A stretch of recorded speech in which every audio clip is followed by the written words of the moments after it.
আসসালামু আলাইকুম সুপ্রিয় দর্শক, সবার কী অবস্থা? হাজির হয়ে গেলাম মিড এন্টারপ্রাইজ নিবেদিত হাবুর স্কলারশিপ নাটকের 190তম পর্বে কী সব ঘটতে চলেছে তার অগ্রিম আপডেট নিয়ে। এই পর্বটি কেউ মিস করবেন না, কারণ এই পর্বে আপনারা দেখতে পারবেন হাবুকে দেখা যাবে সে এবার কাঞ্চনকে কিছু না জানিয়েই তার ছবি, ভিডিও সহ সকল ডকুমেন্ট একটা আন্তর্জাতিক কম্পিটিশনে তাকে অংশগ্রহণ করানোর জন্য ইমেল করে দেবে।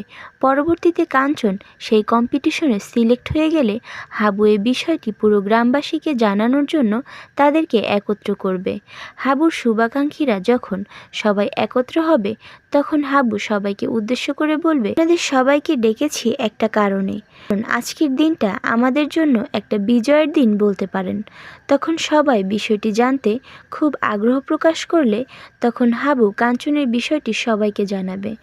একথা শুনে কাঞ্চন ও তার ওয়াইফ সহ বাকি সবাই অনেক বেশি খুশি হয়ে যাবে। ওইদিকে মিলনকে দেখা যাবে সে হাবুর এই বিষয়গুলো চেয়ারম্যানের কাছে গিয়ে সব কিছু বললে চেয়ারম্যান বলে উঠবে, ওর মাথা কি ঠিক আছে?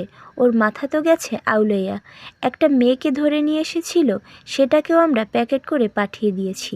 এখন ও যে কোত্থেকে কী করবে সেটারই দিশা পাচ্ছে না। আর অন্যদিকে আপনারা দেখতে পারবেন হাবু পথে যেতে যেতে হঠাৎ করে মারজানের ফোন চলে আসবে।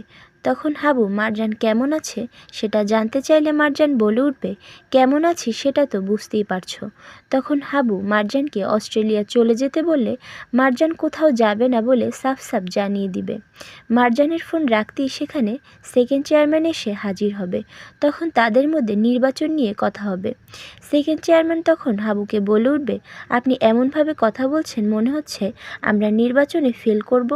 উত্তরে হাবু বলবে, ফেলের কথা আসে কোথা থেকে? ফেল তো মানুষ করে কম্পিটিশন যখন হয়, কেউ পাশ করে আর কেউ ফেল করে, আর আপনারা যেটা করবেন সেটা তো হলো ভরাডুবি। আর এছাড়াও থাকছে আশ্চর্য সকল ঘটনা।